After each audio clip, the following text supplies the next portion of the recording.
Hey Anna, Hey, Mike. so we've just finished Billy's first 60 days of Antinol, and wow, what a difference.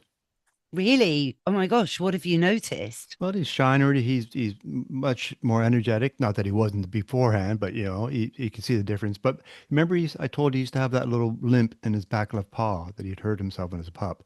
But he Yes, doesn't seem yes. to do that much anymore. What, the hop, skip, and the jump? Yeah, yeah. So it's like his joints are a bit better. And we actually had friends around this weekend who'd noticed that there was something good about Billy. And I was telling them about Antinol, and they said, "Oh, what's in it?" I said, "Well, green lip mussel." And they said, "What's that?" And I go, "Oh, well, I don't know. I'll have to ask Anna," as I always do. So Well, for next green, time, what should I say? What's so great well, about green lip mussel? green lip mussel, it comes from New Zealand. It's the only place that green lip mussels live. And what's great about the green lip mussel is that it is what's known as a broad spectrum source of omega 3. And the reason dogs need to take omega 3 is that their bodies don't make it themselves. So, unless they're getting it through their diet, which can be omega 6 heavy. And it's very important to have a balance between omega 6 and omega 3. So it's normally through supplements that omega 3 is given. And green lip mussel is unique in its having everything from EPA, DHA, and ETA. So all the main omega 3s. And how about Binks and Prudence? They must be much better as well. Yeah, well, they've been on it for over a year and they've been on green lip mussel forever since I've had them. So Prue's 10 now. So she's had green lip mussel since the first day I brought her home, to be honest, but not Antinol. And I only wish I'd discovered Antinol earlier. I really honestly mean that because it's an oil rather than a powder. So its bioavailability, that means, its effectivity to get absorbed quickly and efficiently by the body is greater. So people listening now and they want to discover Antinol for themselves, where do they go? Well, all you have to do is go to Antinol, ANTINOL.co.uk, and then type in Anna Webb and get your special discount. I'm Anna Webb. Welcome to A Dog's Life.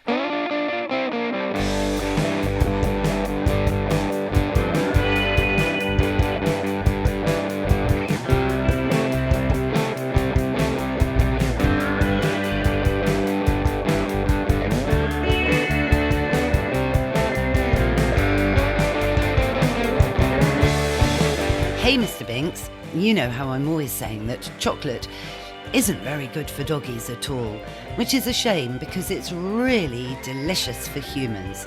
And we're off to meet one of the only chocolatiers in this country, Paul Young, who's also an avid dog lover. Paul, it's so amazing to be in your chocolate shop in Camden Passage. I know, thanks for coming. Been here 16 years. 16 years. Can you believe it? No, well, I think it's extraordinary It is what you've achieved. Well, me sitting here looking out, because the three shops I can see looking out have changed in those 16 years. So it's like, if there was a time lapse, it would be really interesting to see the history of the passage. And we've actually been here so long now that we've got the most amazing regular customers. It's great. Well, it's a super area, it's the heart of Islington. It is. So I used to live in Islington in 1987 to about 96, actually, Wow. off the Liverpool Road. Yeah. Yeah, And nice. loved it. I used to come down Camden Passage, but it was all vintage clothes and proper antiques then, really. Well, the passage, I remember when we first moved in, or just before, I was looking for a shop. It was all antique shops, either open or closed. Some were closed but had all the antiques in and were used kind of storage.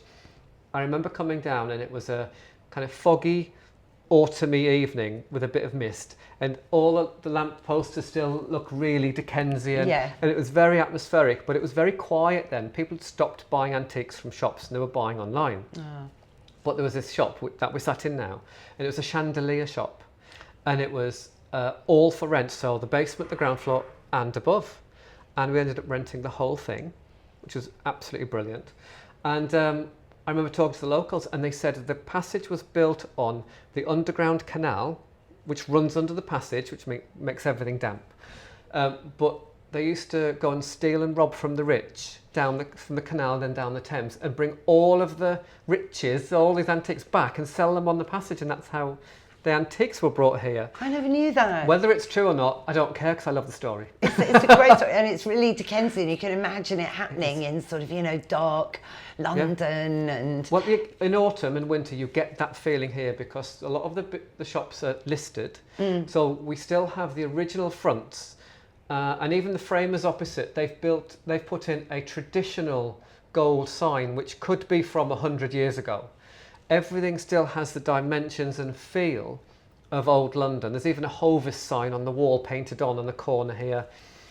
Yeah, I don't think I've that will seen ever go. People love nostalgia, don't they? Well, they do, and I think it's very important, particularly in this age when we're moving very fast. Out of the pandemic, everyone's reality has shifted. It has. And, with social media and everything, I don't know, somehow it takes the reality out of reality now. It does. Well, that's the thing with food, it's tangible. So art you can look at on your screen. And you can appreciate it. With food, you can look at it, but you can't do what it's meant to be for, which is taste it. Exactly. You can't eat it. So I love looking at food on Instagram.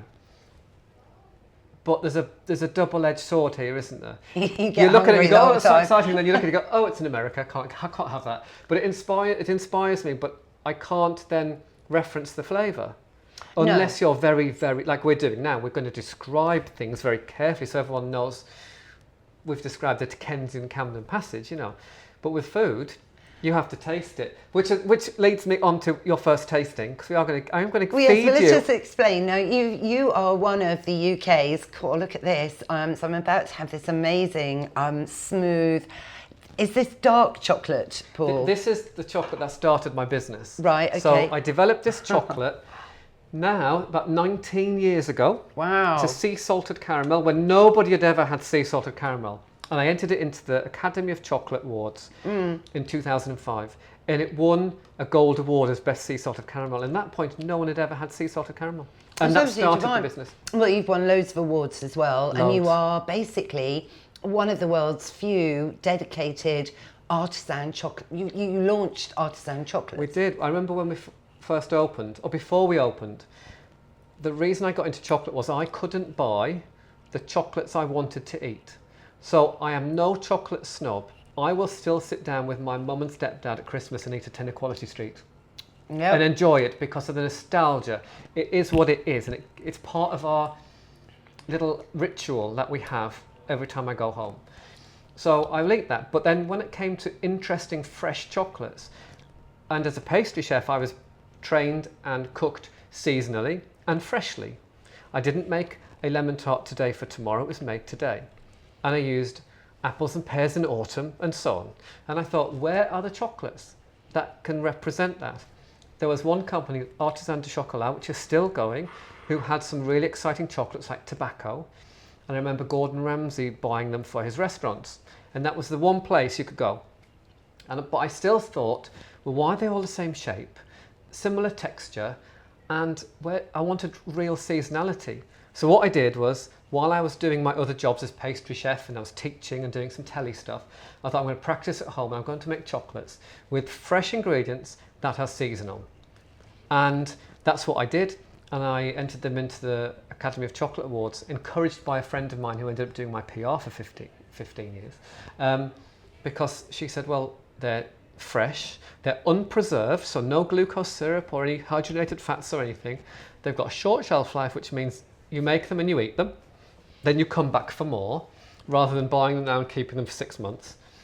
And that's how the business started, and that's what the ethos that started. And I think when people tasted fresh strawberry, fresh raspberry, or anything else, fresh herbs and spices in the chocolates, it took a bit of time, but customers realised this is what that flavour tastes like. It's not a synthesised strawberry, it's fresh strawberry, and there's a big difference. Yeah, and I think it's going to all of the, sourced locally, and all of the ethics we've got now, because of climate change, so that you won't eat a strawberry in December because that's being flown across the world, that type of mentality, and Exactly. and keeping out the additives, because there's a myth around chocolate, isn't it? Oh, we mustn't have chocolate. Oh, it's like the bad guy. Yeah, there is that kind of We have customers sometimes go, oh, I shouldn't, or they're not for me. Like I'm selling some illicit drug or something that you can, that's some secret opium. It reminds den, me, actually, I know what this place reminds me of now. How could I forget?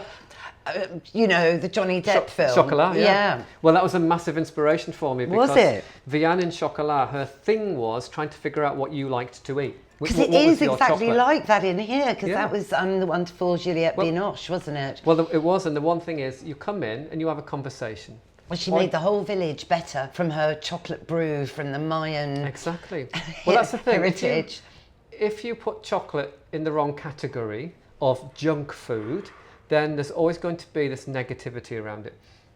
I would never say it's healthy or a superfood, as in a milk chocolate bar, white chocolate bar. It's held together with natural fat of the cocoa butter. Then you've got the cocoa solids, which make the brown part, the strength. But when you don't add in hydrogenated fats, highly refined sugars, and highly refined industrial sugar syrups, actually, what you're eating is something quite pure. And you don't eat as many, because they're very intoxicating and strong in flavour, which means you have one and the flavour's in your mouth for half an hour, where as if you had a quality streak, like I do at Christmas, Yes. you can eat 5 or 6 in a minute. But do you think that's got "Oh, something to do with the fact there's additives in there? So that Of course, yeah, sugar, Right, yeah. sugar and fat. Sugar. Tons of sugar and fat, whereas we don't add tons of sugar and we don't add any fat unless there's pure butter in a caramel or in the recipe. Gosh. We don't add it in as a bulking agent or a stabiliser. So if it's a raspberry truffle, there's a lot of raspberry and chocolate and sometimes some cream, or not. You're so clever though, because these are so intricate. I mean, do you ever have tantrums that the mould hasn't worked, or do you make? But there's so much. I mean, I love these little boxes as well. I mean, what perfect gifts! It's about, with chocolate, every single chocolate you, or I, or anyone who walks through the shop buy is an emotional purchase. And I will argue that till the day I die. It's an emotional purchase because you're buying it for someone to make them feel better, usually, or feel good, to smile, or for yourself too, because you love chocolate, or you're walking past and you've never been into a chocolate shop before, where the chocolates are made on site. And it's going to do, hopefully, one thing: change how you feel, introduce you to something new, and before you've even tasted it, you've emotionally thought about, how do I want to feel? Do I want something sugary and sweet? Do I want something intense and robust? Do I want something like a brownie or a hot chocolate or a truffle or a caramel? So all these decisions, split-second decisions, are emotional decisions. Split second. Do you ever get people in here for That's- about 2 yes. hours? Oh, yes. Yeah, thinking, well, gosh, I did think I wanted a white chocolate, but gosh, you're tempting me so much with the milk. You do, but we allow people to stay in. It is like Chocolat, where Vianne asks you asks questions or suggests to you. It is a provocative, sexy thing, chocolate. Even confectionery chocolate is, look at the flake advert when it was allowed to be on TV. Yes, the flake. Always the woman in a bath, water spilling over the edge. She ruined her floor. But it was always very sexual and provocative, because that chocolate makes us feel really good. And it's the chemicals, it's not just how they look and how they smell and taste, but it's the chemicals that really trigger why we fall in love with it. Yes, but we're not thinking about the sugar high here, are we? No. And that we're talking about the organic alkaloids, aren't they? The alkaloids, the natural substances and compounds within chocolate. So we're talking about kind of dark chocolate predominantly. When you dilute chocolate with milk and other things, there's less and less and less of the good stuff. Yeah. But if you're talking like 62% cocoa solids and above, you're going to get more theobromine, Yes. which is why chocolate's called theobroma cacao. This is the compound which hits your brain, releases dopamine, and makes you feel amazing. So it's the love drug. I'm having a bit of a hit now, Yeah. aren't I? Must be, because You will. that salted caramel thing was delicious, absolutely amazing. And you're right, the flavours. But you see, it's the theobromine thing that interests me, because you're a mad, passionate dog lover. Oh, yes, I am. I know. Lots We had of to dogs if I segue. could. We do, but I am, yeah. But the interesting thing is, your métier is kind of a bit at odds, really. You've got to, I imagine, be quite careful at home if you brought some of your chocolates back home and you left them on the kitchen side. And the good thing is, tell us about your dog, because if they were on the kitchen side, he wouldn't be able to snaffle them, would he, like a lurcher or something? And that's because he is a mini Dachshund. It is tiny. He's a very small mini Dachshund as well. And luckily, I do a lot of work at home and filming product development. He can't reach any of it. And if I drop it, it's cleaned up immediately, because I had a Basset hound a few years ago. Oh. And she was called Velcro because she was very clingy. But she broke into, this was, must have been now probably 15 years ago. She broke into where the chocolate was stored and ate quite a few mouthfuls of dark chocolate. And this is for everyone listening. Keep dark chocolate away, any chocolate away, because she ended up on a drip. It gets into the central nervous system. It can shut down their organs. They can fit. You name it, vomiting, everything. It's just not worth having it anywhere near. I had a very sad story from a customer who got a puppy. This happened about 5 years ago, and bought a box of chocolates from us from this store, took them home. I mean, you know what I'm going to say, but this is why, this is not meant to be to make everyone sad. It's just to reiterate the importance. So these were small chocolates. They're about the size of a large olive, but a puppy eating a few of those chocolates is going to get seriously ill, but unfortunately the puppy passed away. And the thing is, with your chocolate, you know, there is a lot of the theobromine in. I mean, if they ate I won't name any brands, but another type of confectionery normal chocolate bar from your newsagent, there's very little theobromine. I mean, possibly in some of the more posh, in inverted commas, brands that are the dark 70%. But you've got some chocolate that go 91%. We have, and that would be detrimental. I mean, I do hear people say, I give my dog I'm going to say Kit Kat, I'll say it once. And it's fine. Big dog, I'm like, okay, you shouldn't really. But the thing with that is, your dog can't say to you, "Mummy, I've got a tummy ache." No. And you can look and think your dog feels well. It probably doesn't. It is poisonous to dogs. And funnily enough, it is poisonous to us as well. Right. I didn't know this, but in huge amounts. Yeah. I mean, I should just say, any type of chocolate bar really is not a species appropriate thing to be giving your dog. Definitely not. I mean, you can get doggy choc drops though. You can. I mean, are they something you might segue into? This is really funny you said it, because I bought some moulds and cutters and things, and I thought, do you know what? I should really open a dog chocolate business. It's made with carob, which is an alternative if you can't have chocolate. So humans are very sensitive to theobromine, and when I say large amounts, for some people it can be only 100 grams, can give you intensely bad headaches and migraines, make you shake, and make you feel nauseous and unwell. So we tolerate it. But if you think about everything in nature, if something's really bitter, animals spit it out. It's an alert. This doesn't taste good. I'm not going to eat it. We've developed it and manufactured it and sweetened it to a point where we can eat it and we can tolerate it. But carob is from the carob tree, and it's a seed, and it is chocolatey. I remember my mum buying carob when we were kids. Yes, it seemed to be the healthy choice, and it is okay. And it's also good for vegetarians and vegans, I think, as well. Yeah, well, dark chocolate, if it's pure dark chocolate, should be vegan and vegetarian. But warning everyone, this happened to me just 2 weeks ago. I occasionally buy chocolate from supermarkets. I want to see what everybody's doing, and I will, if anything is new or everything I haven't had for a long time, I will buy it to see, has it changed? Is it still the same quality? And a big brand dark chocolate bar, the last ingredient on it was milk powder. Now for me, and for everyone out there, this is what I would teach you. If it says dark chocolate, it shouldn't contain any dairy. The reason it's called milk white and dark is a reason. However, some of the big multinational brands put a little bit of milk in because, as we see with tea and coffee, they both contain tannins, and without milk they taste quite bitter. When you put milk into something with tannins, it makes it smooth and less bitter. So they're putting this little bit of milk in to make the dark chocolate a bit more smooth. However, if you are vegan or dairy intolerant, lactose intolerant, you may not even know it's there. So turn the bar over when it says dark chocolate. Always look at the ingredients, always.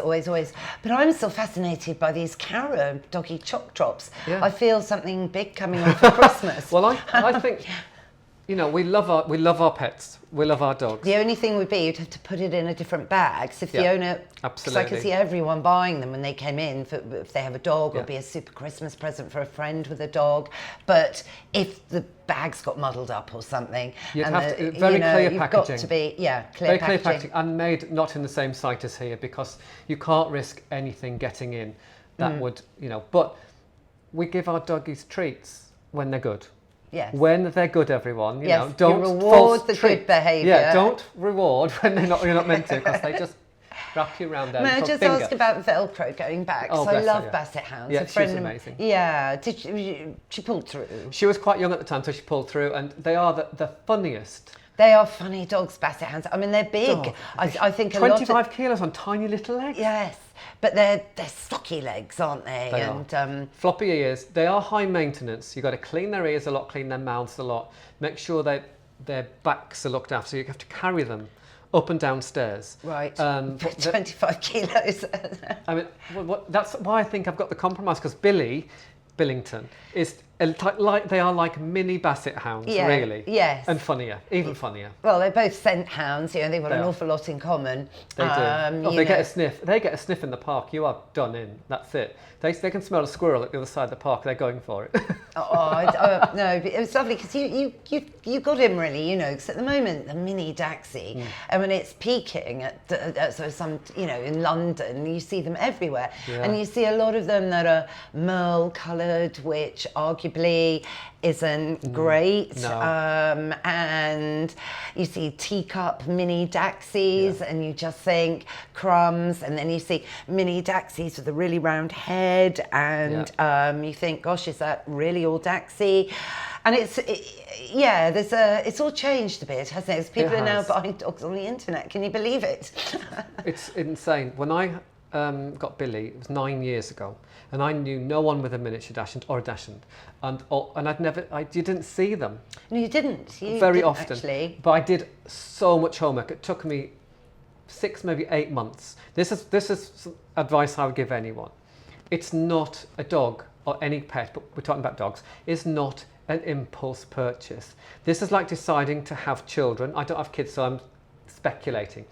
Shall we? When is right? What does it entail? What does it mean to our lives and the doggie's life? You know, you've got to make the decision. And I did a lot of research. I wanted to make sure that Billy came from a very clean line. I didn't specifically go out to look for a pure pedigree. That's not me. I knew I just wanted a dog that I could enjoy and have in London, manageable, especially for a flat, because London flats are not very big, No. and that I could easily transport to my family on the train, on the buses, on the tube. And you wanted, I could tell, a big dog in a small body. Yeah, and they are. Yeah, Oh my they God. are. But Yes. do your homework. So I checked the breeding line. Yeah. I checked for, they've got something called PRA, or PRA, which is where their eyesight can be Primary retinal atrophy. That's it. And their backs, you know, that's a real worry, Right. because I wrote an article actually about this, that something staggering, like 1 in 4 mini Daxies get IVDD. Yes, they do.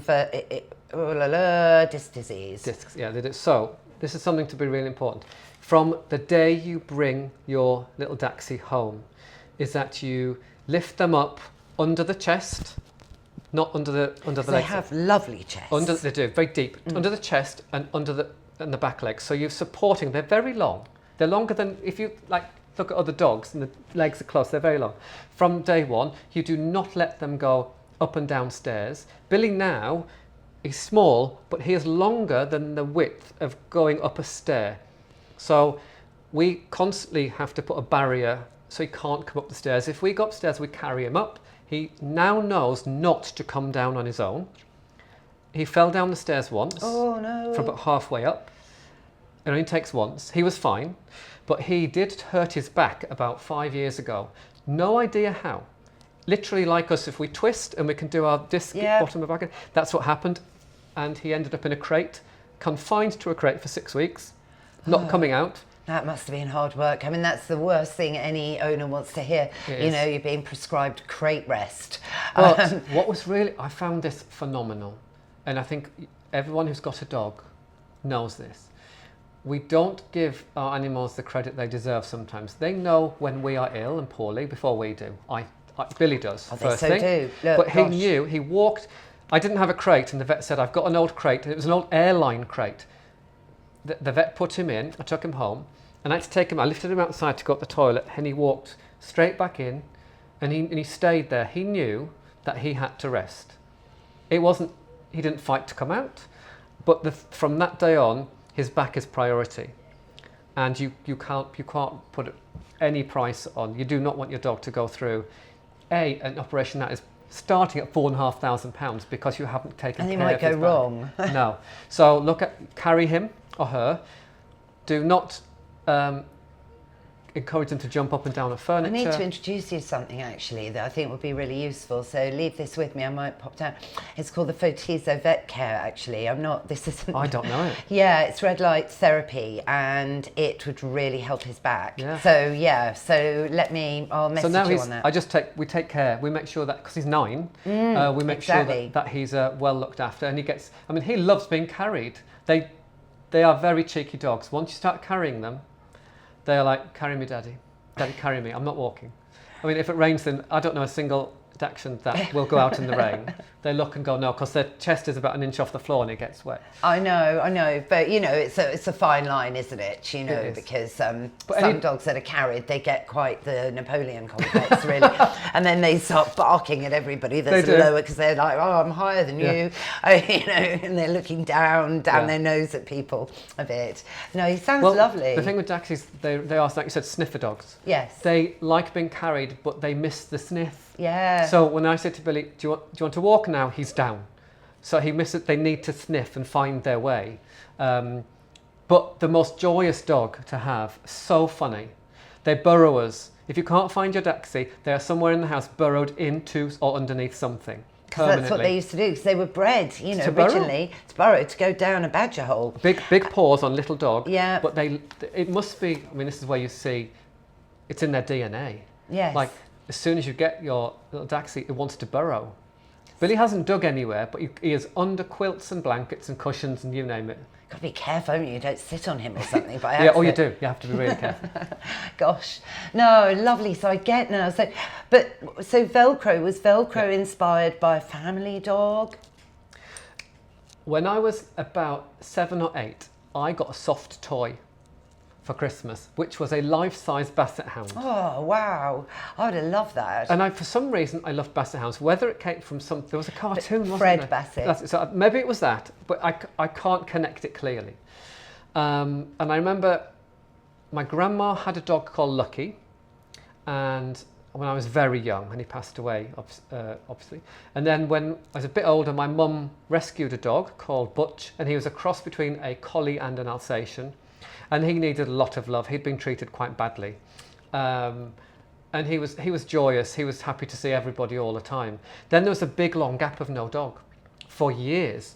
And I just constantly missed having a dog. But the hours I was working in restaurants as a chef at the time meant that wasn't happening. It was only when I left the restaurant life and got a job as a development chef, developing products, that I was like, ooh, I'm working like 8 till 4.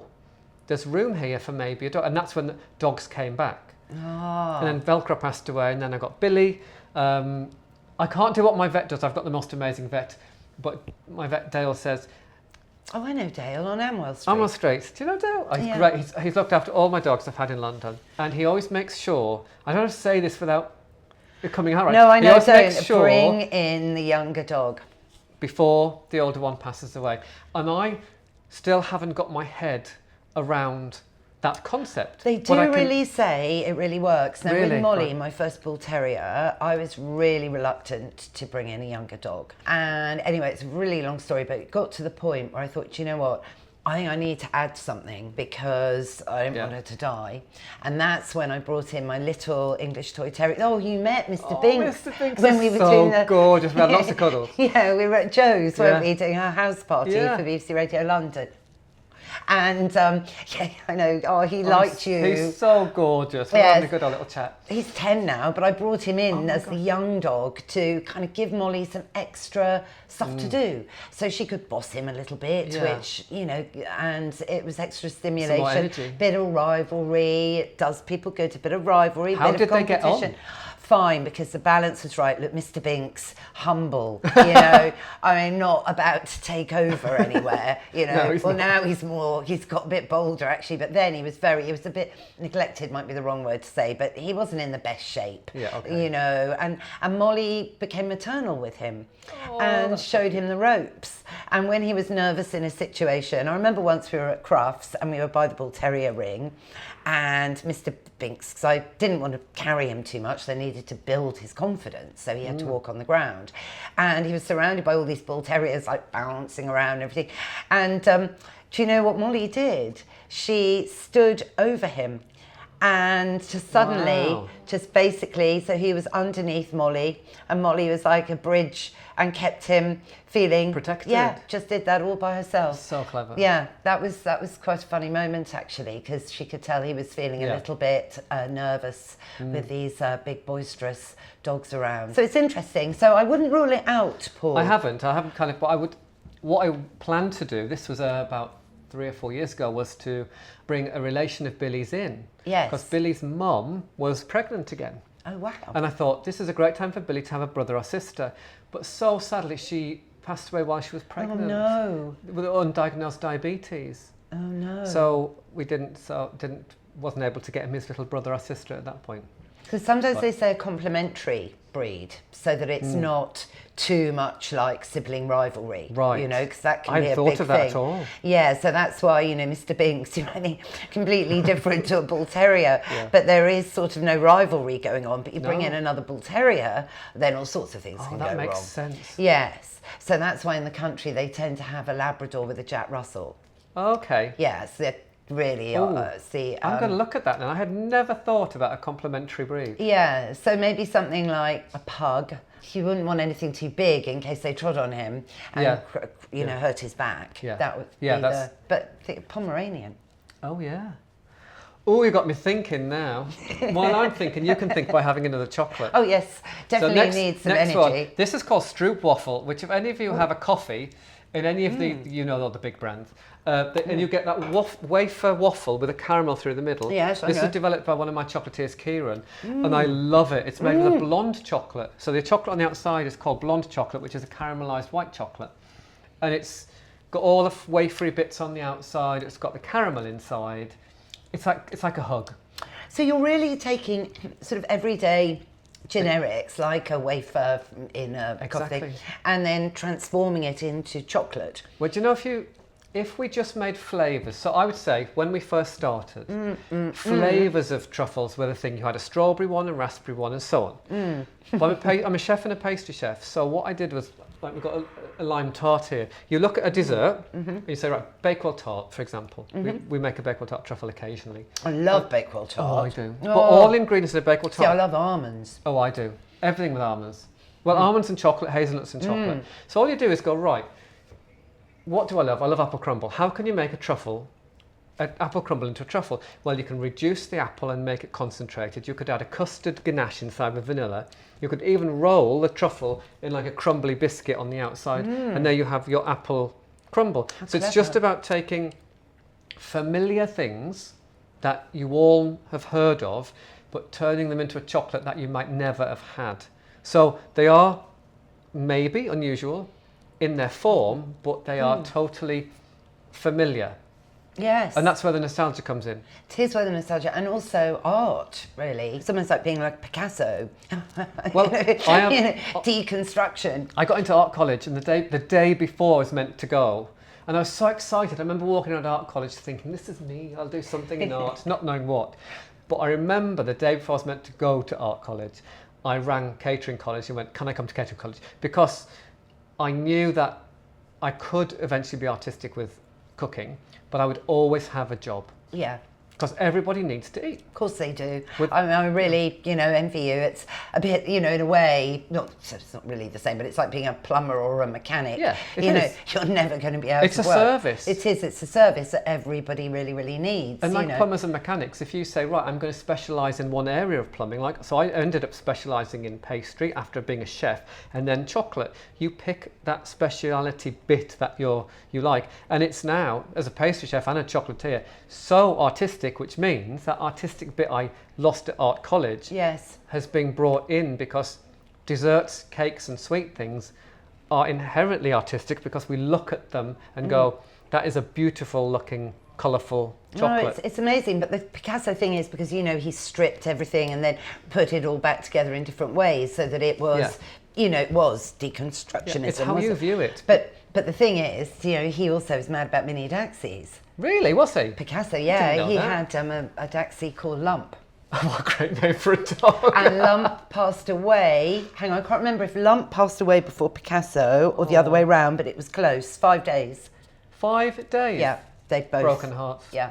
Lump. Oh my gosh, that's the Yeah. best name. So that's this whole thing. So you're kind of him. Now, this is where my midlife moment comes in. I'm trying to think about where I saw this, and it was about dogs being more than dogs. I mean, I know everyone who's got a pet and a dog thinks like this, but when you're artistic, or when you find attachments easy, having a dog there and then not having the dog there makes you a completely different person. So I know when Billy's around, I feel different. Yes. It's like a support network. It's like I can feel more creative with Billy around.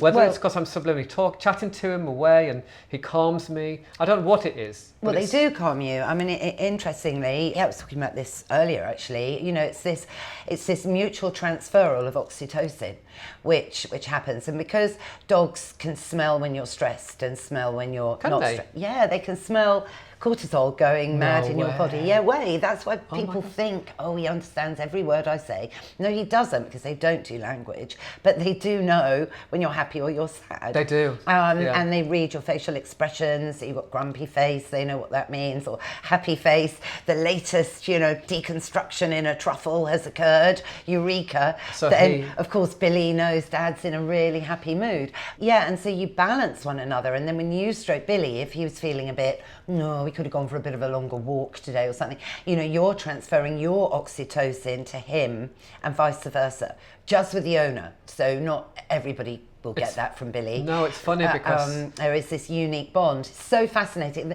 Dogs, it's so much more complicated than people think. The bond is, with Billy, there is a bond there. Yeah. But occasionally, like the other day, I'm sat on the sofa and he's glued against my leg because Dachshund's pushed, and then he'll just put his head up and go, let's potter over and sit beside Luke, my partner Luke, and have a little cuddle with Luke, and then go, I'm done now, and pop it back. And I just love, this sounds so naive and so silly, but I get so much joy of thinking that he's thought about going for a hug with Luke and thought about coming back. Like, he wanted a bit of somebody else for a while, but no, Daddy, you're the one, I'm coming back. Aww, and I remember when I was poorly a few years ago, I was on the sofa and I was off work for a little while, he didn't leave my side at all. He had to go for his wee and poo. But he didn't. It was inseparable. But the mini Daxies have this reputation, actually. They're very loyal. I think, hounds in general, they've got this presence about them. I think there is, all dogs have it, but I think... Well, Basset hounds, oh my goodness. Chaos in a dog. Funny in a way, but you could just never choose where she was going to go next, like who she was going to be loyal to today. How funny. And recall? None. Billy's quite good. Billy's actually very good, but Basset hound wasn't. It's like beagles. They're funny dogs. I'd love to have a beagle, but they are so naughty. I don't know if Really? Yeah, no, friends of mine have had beagles, and they had to rig up a camera because they couldn't figure out what on earth was going wrong because their fridge would end up with things not in it. No way. Yeah, but the fridge door was always shut when they got in, so no one knew until it's like, have you seen that cheese? So Beagle's opening the... No, they had a Bernese Mountain Dog, and the Beagle managed to engage with the Bernese Mountain Dog. So the Bernese Mountain Dog opened the fridge, and the Beagle would jump on top of the Bernese Mountain Dogs. They're quite big, sturdy stocky dogs. And the Beagle would then nose the fridge totally open and pretty much get inside the fridge. And they caught all of this on camera. It's honestly true. That's insane. So in the insane. end, they had to put all these baby locks and everything onto absolutely everything. That's insane. Yeah, but it's how like to the figure film... that out and to get the cooperation and the camaraderie and like, you know. It's like the film Pets, isn't it? Have you seen that Yes. the animated film where they're all Yeah. having other lives when the owners go out? Yes, that's it. I love They're that. out, hurrah! Let's raid the fridge. Oh, I know, but if you're out for 30 seconds, Billy thinks I've been out all day. It's You know funny what I mean? they It's don't like- have a sense of time. It's something my dad taught me many years ago, you know, because you go to buy a pint of milk and you come back in and they're as excited to see you if you've been. Yeah, it's so interesting. I think about it a lot, and I worry. Billy rarely gets left any time because he's a studio dog, and as well, my partner's a photographer. So Billy goes to the studio during the day and hangs out at the photography studio and has a great time. Oh, he's quite a little man. He's isn't totally he? spoiled, but he likes his little trips out. But the time bit I think about a lot because I think I'm one of those dog owners that tries to figure him out. Which is so important. You know, you've got to try and figure your dog out because Yeah. every dog's an individual and every breed of dog's a different combination of individual. And it's, you know, that's why we're here really, Paul, because when I met you, I mean, I loved the chocolate martinis you served. They were strong, weren't they? Slightly. I couldn't drink it because I was driving. Thank goodness you told me what was in it. And so, but yeah, it inspires me meeting people that are really into their dogs and passionate. But it's so also important. A lot of people I know, sometimes I don't know they've got dogs. There's a lot of well-known people that have got dogs who they go back to. I've learned so much about people when they come into the shop and we start talking. And one of the key connections, we see your dog Billy. I'm like, where? And he went, no, on your Instagram, or we've seen him, and they ask about it, and it's a conversation piece. Then they said, oh, I've got a dog. If you don't know somebody and you find out they have a dog, you end up having a conversation about your dog, Dogs are what brilliant. they do, what they don't do. Absolutely, this is it. Well, this is it. I mean, Where you walk. Exactly, and it's probably why there's been such a rise in ownership, you know, through the pandemic, you know, some for the good and some for the not so good. Yeah. But always dogs have been this, it's like being in a club, it's a community, and you know you've got the common ground, whereas otherwise you don't really, you know, with anyone. But you know, you also know there's qualities of someone that's true to their dog that you like. You know, they're committed, you know, they walk their dog, they care about a living creature, they're kind, and they understand the values that dogs bring you, you know, whereas someone who doesn't like dogs doesn't have any of that. Yeah, one of the other reasons I got Billy was that reason. I haven't got kids, never going to have kids. No, I'm never going to have kids. And I was like, well, but I felt. I mean, I wanted a dog more than I wanted. No, I did. Yeah. Honestly, I had that window. I get it. Yeah, I get it. Because you still have this feeling of. No, I maternal. chose a miniature bull terrier. Over. But then it's like we're conditioned that it has to be children. No offense to anyone who's got children, right? We all love lots of children. Yeah. But you still get chocolate. You still They get love that parental feeling. I remember thinking, I can't just go to work, make and sell chocolate and stuff. There needs to be something else, and that gap. This is when Velcro had passed away, and it was a few years, and that hole was caring for something else, coming home to something else, having something else to look after and nurture, because we're humans and we are born to be in a pack or to be in social. But it's the caring, it's the hardwired nurturing that we all have, that we want to care and look after. And I think a lot of my friends were like, how are you fitting it in? You're so busy. I said, look, if I was in a relationship where I was going to have children, there is never a good time. You adapt your life, you change your life, and actually you then, the priorities, the prioritization of having a pet dramatically changes your life for the better. You find that you make time that you thought you didn't have, which is time you need to be mindful, calm, walking your dog, getting in the out. moment. And also, I wasn't spending much time outside, and I'm an outside person, but I was living in central London at the time, and we'd opened our Soho shop, which we now don't have. But I was working a lot, and I was walking to work and back, and that was it. And through winter, walk to work, dark, come home, dark. Then I decided to get Billy, and that meant a daytime walk in the daylight outside, and it changes your life for the better. It's not just the hugging and the cuddling and all the cutie stuff. No, it's not. I always say only a dog's like a pie chart. You know, they need exercise, they need affection, but they also need boundaries. Totally. And that's also good to, you know, to see how that works, and training and building teamwork, and that's all about the bond. But it's good to have a commitment in life, you know, and it's good to have a responsibility beyond yourself. Yeah, exactly. Because I was fine but looking after myself, but I just had this gap.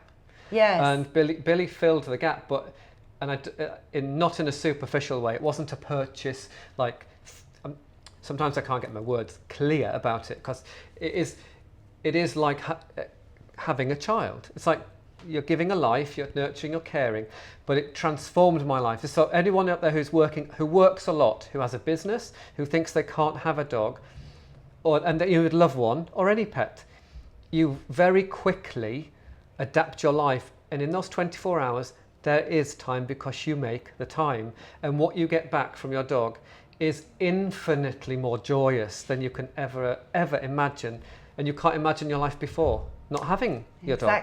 Exactly. Well, I couldn't agree more, really, Paul. And I think, you know, that's what people do need to know, though. It's a commitment. Huge Commitment. I always say dogs aren't a convenience, they're a commitment. They are.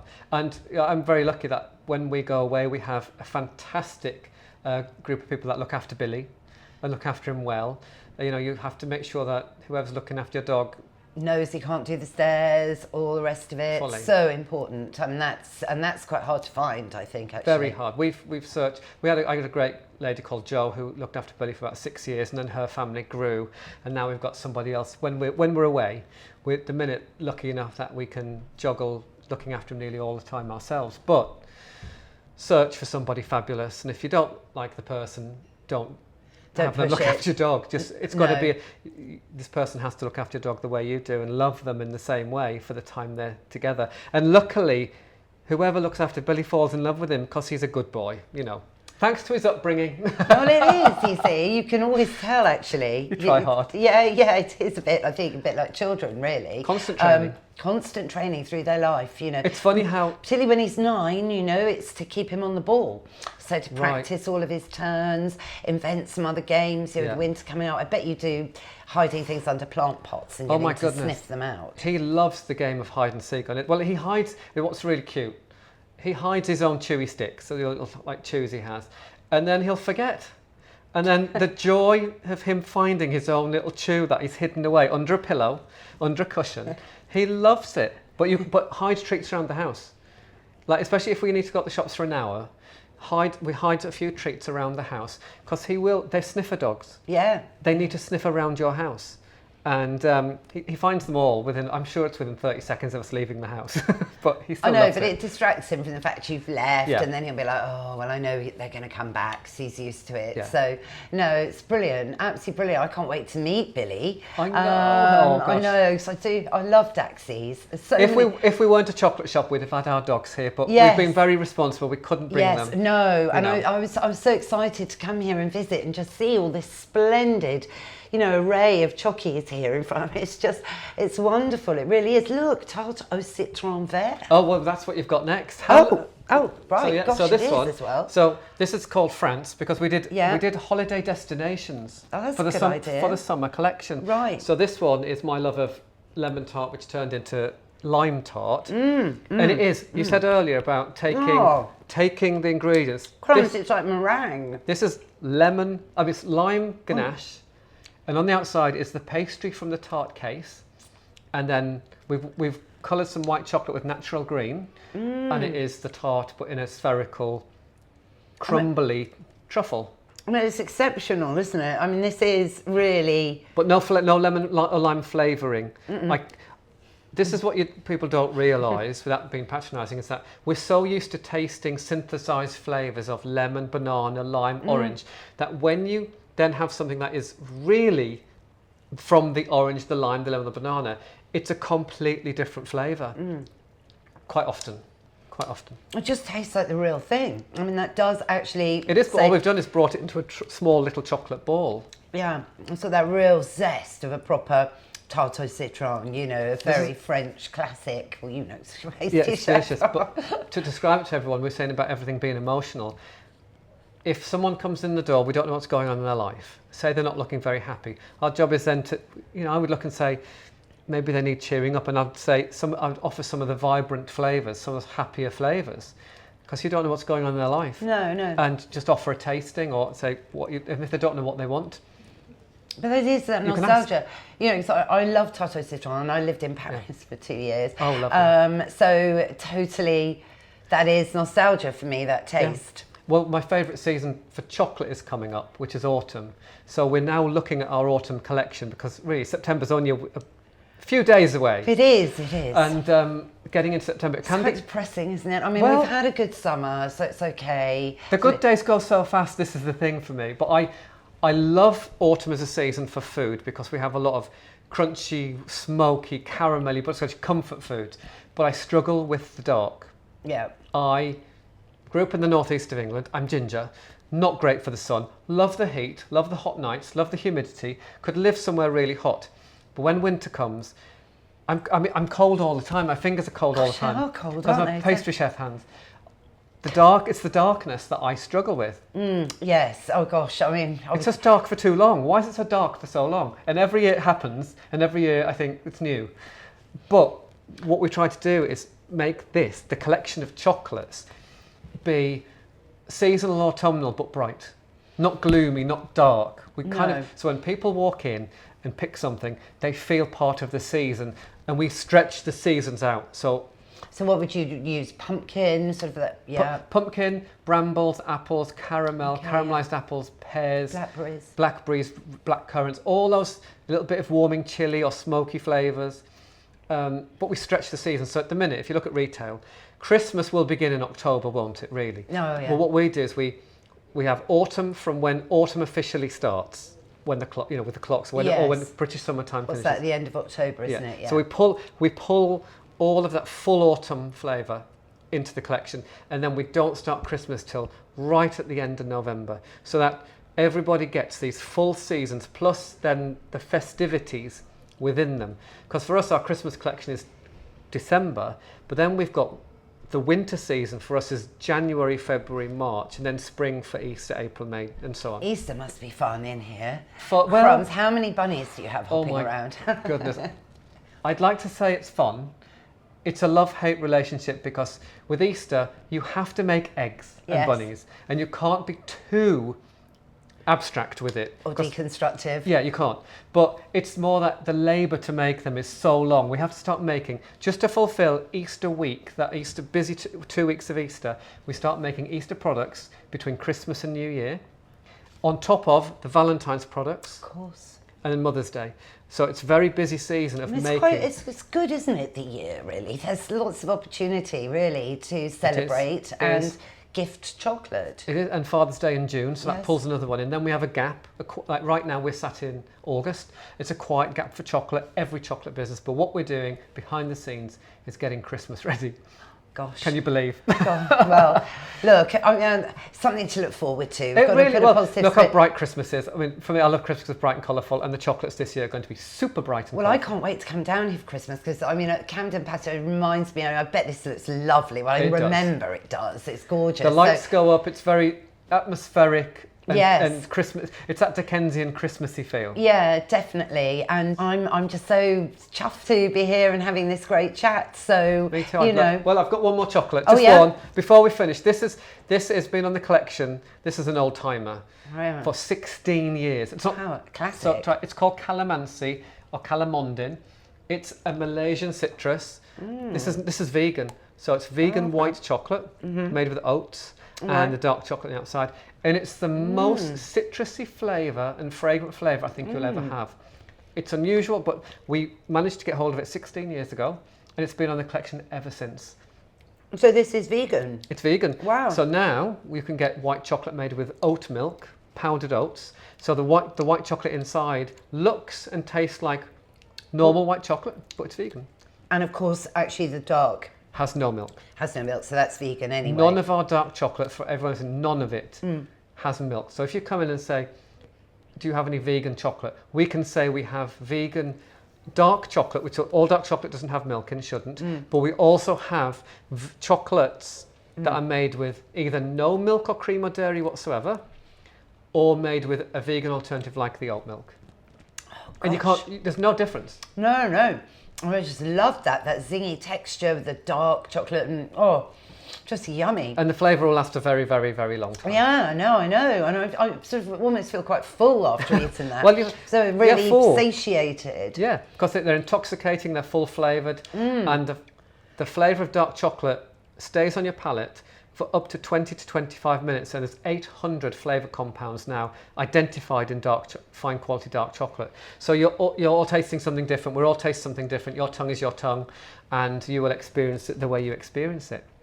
It's amazing. Oh, Paul, look, thank you for this. I've loved it. Gosh, but we've got to say soon, there's your book coming out. I know, as I say, brand new book called The Joy of Chocolate. Now, we've been very joyous. It's my love letter to chocolate. This is not a how to make chocolates chef's book. This is a book for everyone who likes chocolate, no matter whether it is a quality street, a confectionery bar, something fine quality. There's artisan chocolate in there, there's bean to bar, there's cocoa pods, and there's lots of colour, lots of joy, and lots of stories and nostalgia from my past that brought me here today. It's a jolly, jolly, jolly happy book. Sounds and perfect it's out for on Christmas. the 15th of September. Oh, great. And perfect for Christmas. Gosh, well, I can't wait to get a copy, and that'll be very exciting. And gosh, maybe we'll have to speak again before Christmas. Definitely and will. Think, with our dogs. Fillers. With our dogs, we'll go somewhere I with know. our dogs. Because you're not, you're sort of east, aren't you? I'm Walthamstow. Yeah. Right, yes, so not far from me, because I'm E5. Yeah, we travel around. Billy gets around. He gets around. Yeah, absolutely. Gets around, and his little legs. Wee. Oh my! We were counting how many. This is really boring, but we were counting how many steps Billy takes to one of ours the other day. It's a lot with 4 legs, and they're tiny. He's basically running all the time. Yeah, you must. There's a Giacometti portrait, and you must have seen it. And it's a Daxi, but his legs, but they're wheels. His legs have gone into wheels because it's all that sort of what was that era? I can't remember. Futurism. Yeah. And they were whizzing around. Everything was again deconstruction, futurism. So yeah, the Daxi's a classic dog, and I think Andy Warhol had mini Daxis. Really? Yes. I never knew. Oh, all these artistic people. Yeah, Andy Warhol. There's something about them, isn't it, with artistic people? Yes, I wonder what it is. There really is. Character. There you go. You see, so you've got the right breed. Hooray! Hooray! Thank you, Paul. Thank you so much. I've loved it. That's our show, Mr. Binks. What did you think? I know you want to try this chocolate stuff, but it's never going to happen. What's that? Oh, you're right. It is time for Woof of the Week. Please remember that chocolate really is not appropriate for your doggy to eat. It contains theobromine, which can hurt your dog's kidneys. I hope you all enjoyed it. If you did, please rate and review the show wherever you listen to your podcasts. Thanks, of course, again to Paul for joining us today, and all the links to his chocolate shop is in our show notes. Thanks, of course, to Mike Hansen, my producer. Find out more about him at Pod People UK. And I'm just at Anna Webb Dogs. What's that, Mr. Binks? Yes, you're right. We will be back in your feed next Sunday. So why don't you subscribe now? It's free. And that way, you'll never miss another show. Bye for now.